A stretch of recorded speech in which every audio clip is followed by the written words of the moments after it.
عن شويه انظمه الحمايه او الموضوع ده، بيشوف عندك بس نولج خلفيه، هل انت ممارس ولا انت خارج من الكليه خالص ما عندكش غير هي الحاجات اللي خدت فيها التريننج ديت. وبعد كده بيبتدي يعني بيقدم اشخاص عن اشخاص. كويس. بس هل معنى كده ان كل وظيفه انا متقدم لها ليها متطلبات خاصه بالكمبيوتر؟ صحيح، ده في الشركات الكبرى، يعني في الشركات الكبرى المتوسطه كذلك، لكن في الشركات المنخفضه هو بيطلب منك بس السكيلز اللي هو عايزها منك، ومش مشكله بالنسبه له موضوع الكمبيوتر انت بتجيده ولا لا، لانه بيلاقي فيه ترابل شوتنج. تمام.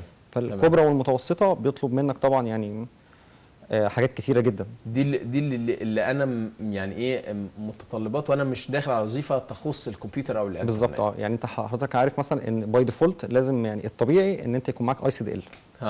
ده الطبيعي. تمام. ثم بعد كده هل ما انت مدى التعامل معاك ومع الكمبيوتر، هل انت مثلا دارس حاجات نولج ثانيه متفوقه؟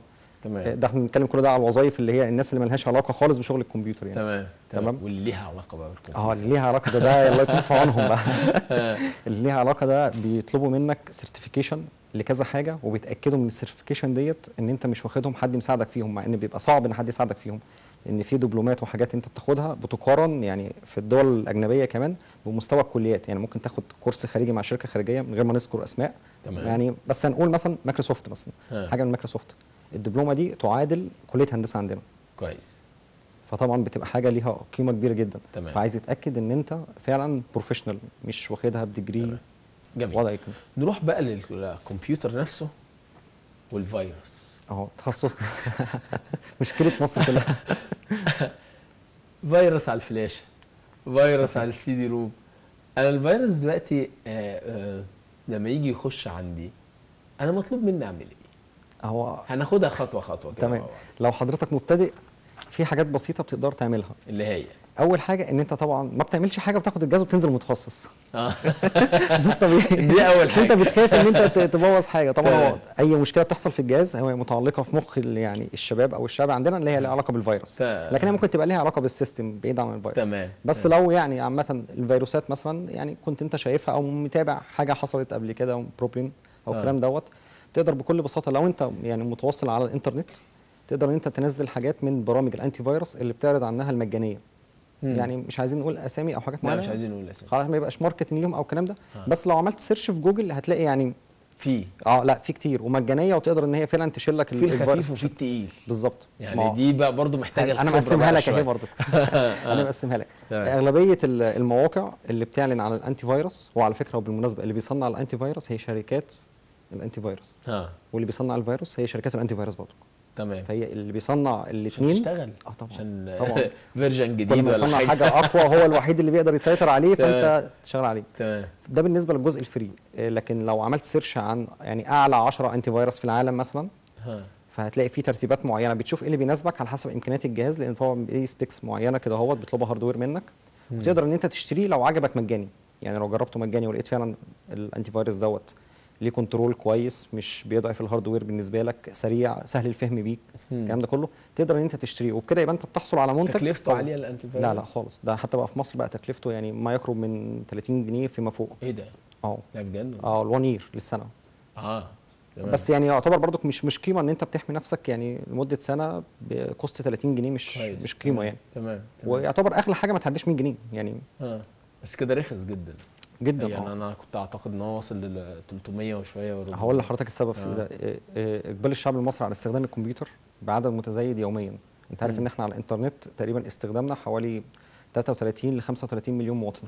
كويس. لكن استخدامات بقى غير الانترنت تفوق الارقام دي كتيره، فالطلب عليه بقى اكتر، فالبرودكت سعره بيرخص شويه. بس في انتي فيروس بيبقى نازل بالسيريال في مواقع معينه. تمام. بس انت لو انت شاطر يعني توصل اسمها الكراكنج والباتش. ده بيشتغل عليه فئه من زمايلنا اسمهم البروجرامينج، يعني انجينير بروجرامينج. تمام. بيبتدوا ان هم يحاولوا ان هم يعدلوا في الاوبريتنج سيستم اللي هو بتاع الانتي فيروس دوت، ان هو يطول فتره يعني شغله شويه. تمام. والتعديلات دي يعني هي قانونيه، تعتبر قانونيه، لان الشركه سامحه بالموضوع دوت. كويس. طيب الفيروس مصدره منين؟ بعيدا عن الشركه اللي هي بتعمله، بس مصدره منين؟ يعني انا دلوقتي داخل على الانترنت، يعني هل في بعض المواقع هي اللي تسبب الفيروس؟ يعني انا صحيح. بما اني مستخدم من مستخدمي الفيسبوك، هل الفيسبوك ممكن يكون مصدر للفيروس؟ طبعا. ده من اول المصادر، ان طبعا اقبال الشعب المصري اغلبيته او الوطن العربي على الفيسبوك نفسه. هي بص ليها كذا جزء، بس انا يعني هتكلم عن جزء واحد فيهم اسمهم البلاك هاكرز. في وايت هاكرز وفي بلاك هاكرز. تمام. الوايت هاكرز دول تيم السكيورتي، دول الديفندر. تمام. والبلاك دول تيم الاتاك. ومش شرط يكونوا اعداء، هم بيتعلموا من بعض. كويس. بس في حد بيصنع فيروس عشان غرض معين، يعني انا مثلا يهمني في استاذ محمد جهازه معلومات عنده. تمام. ويعني مش هحطها في اسم بين قوسين فيروس، هي ليها اسامي تاني زي تروجنز وكيلوجر والسي ار وحاجات كده كتيره. فانا يهمني مش اضر جهازك، لا انا عايز يعني اسبوت اكون متابع جهازك او اخد معلومات من عندك. ده اللي بيستخدمه الامن العام والجهات. ده ممكن بروجرامنج عنده 11 سنه يعمل الموضوع ده بيبقى محترف ده بقى في الموضوع، بيبقى ده متخصص شويه في النولج ديت. انت كيوزر بتحاول كله بقى يهدد كله دلوقتي انا هو السيطره دلوقتي مش يعني ما فيش سيطره. اللي بيقدر يحمي نفسه هو يعني بيبقى سيف شويه. تمام. فانت كيوزر بتحاول تحمي نفسك من الموضوع ده. يعني انت مثلا بتشتغل في شغل مهم او في منصب مهم في وزاره، في قناه تلفزيونيه او في اي مكان، تحاول تحمي شغلك بس. فانت بتبتدي احميه ازاي بقى؟ ما يعني بما انك انت بتقول لي احميه، طب انا احميه ازاي؟ بخلاف موضوع الانتي فيروس. الانتي فيروس بيعدل لك حوالي 50% من المشكله، بس ستيل في 50% للناس الادفانسنج شويه. تمام.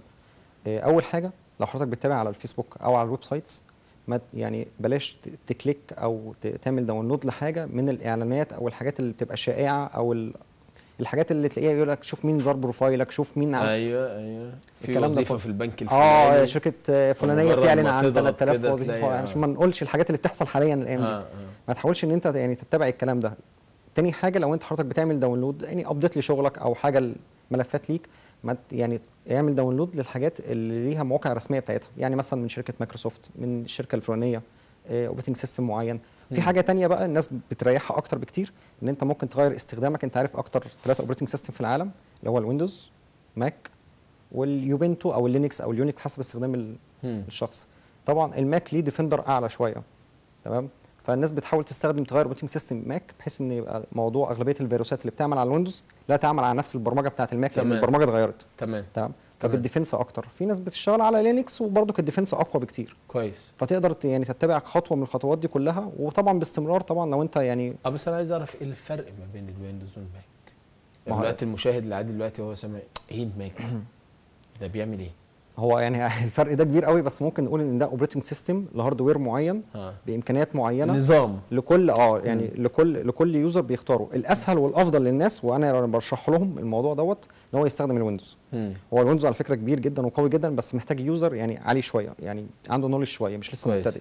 تمام. بس في حاجه تانية بقى بسيطه، ان انت لو استمراريه دوري، لو انت حتى مش عايز تتابع النولج ديت، ممكن تتابع مثلا مع مهندس او حد من الشركات المعروفه ان هو يعمل لك تشيك اب كل فتره على الماشين بتاعتك، بحيث انت تتاكد ان كل حاجه عندك فاين. هل لو انا ما دخلتش على الانترنت خالص هيجي لي فيروس؟ بالتاكيد. ازاي؟ هقول لك. في شائعه دايما كده موجوده، ان انت بتنقل من الفلاشات بشكل متواصل كتير جدا. تمام. فممكن انا بتصل على الانترنت او الماشينز بتاعي وات ايفر هي كانت فين. تمام. فعندي الفلاش بتاعتي فيها فيروس او في تروجن او اي حاجه، وانت استخدمتها من بعدي، فبيحصل نفس الموضوع. كويس. ديفند الموضوع ده كله. لو انت في عندك من انواع، برضو نرجع تاني للانتي فيروس او السكيورتي على الجهاز عندك، بتسكان الفلاش درايف قبل ما تعملها رن.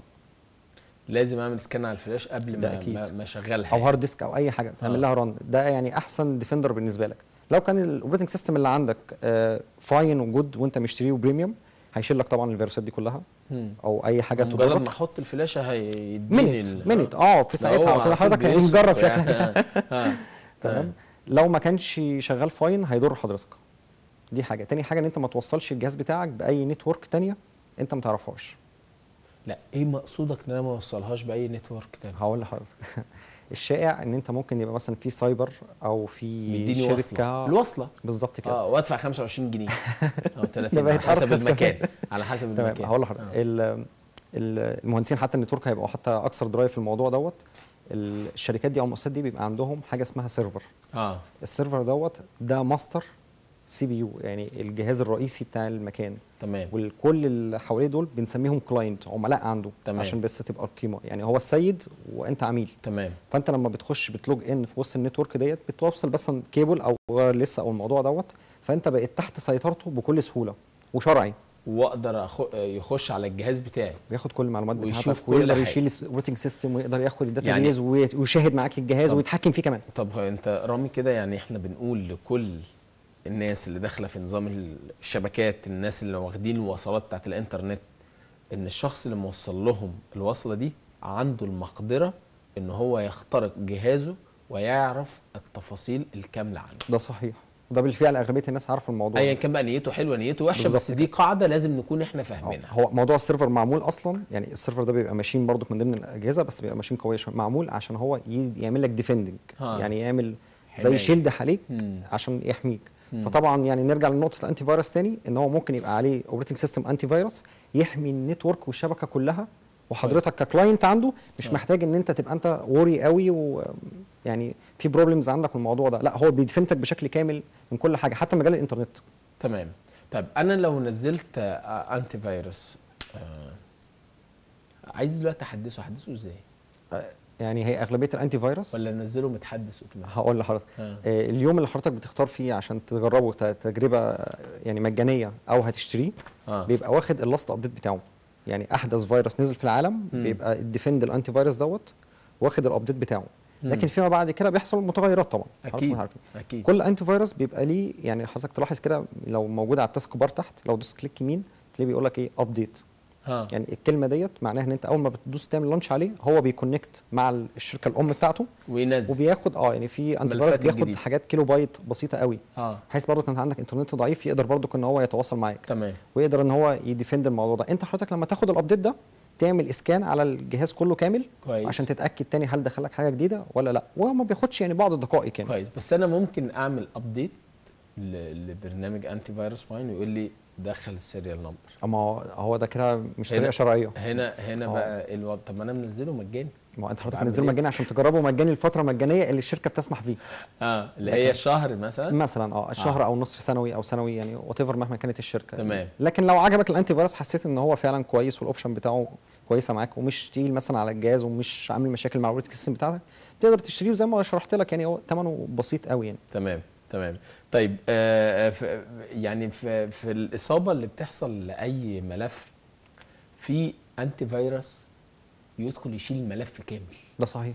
وفي انتي فيروس يشيل الفيروس بس. وفي يعالج بس. وفي طب انا في اللحظه دي لو شال الملف، هل في حل ان انا استعيد الملف؟ في حل طبعا. بيبقى في حاجه اسمها ريستورز جوه الانتي فيروس، كل الفيروسات اللي خدها بيخزنها جواه وبيقفل عليها، بيعمل شيلد كده غلاف حواليها بحيث ان هي لا تضرك ولا انت تقدر تستخدمها الا بامر منك.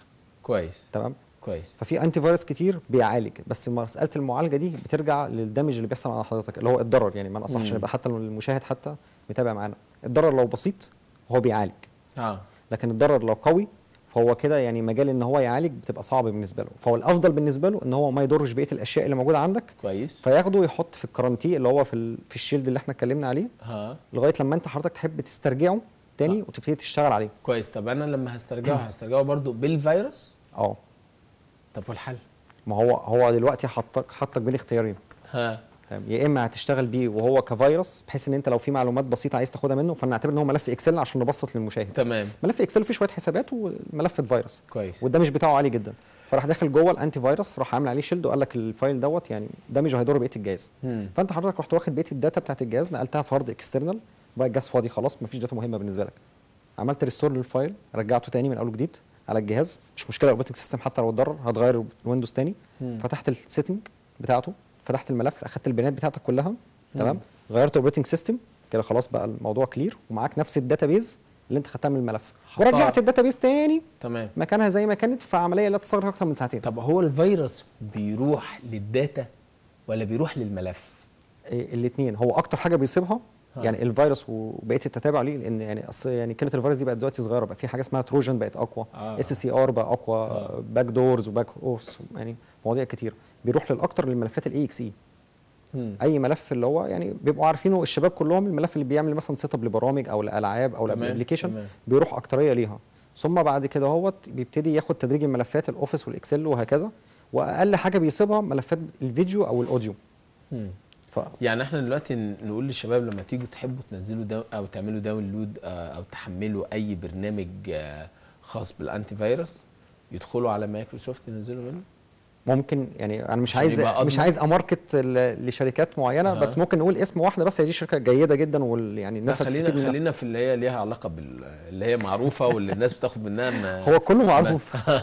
شركه مايكروسوفت ليها انتي فيروس محترم، لكن هو للاسف ترتيبه الخامس على العالم. تمام. في حاجات ترتيبها تاني الاول على العالم، زي ما قلت لو الناس عملت سيرشنج على جوجل ترتيب افضل انتي فيروس في العالم، حتى لو بالعربي او بالانجلش. تمام. في مواقع كتيره معتمده جدا ودوليا بترتب الانتي فيروس كل سنه على حسب قوه الانتي فيروس في ان هو يقدر يشيل او يمحو ملفات.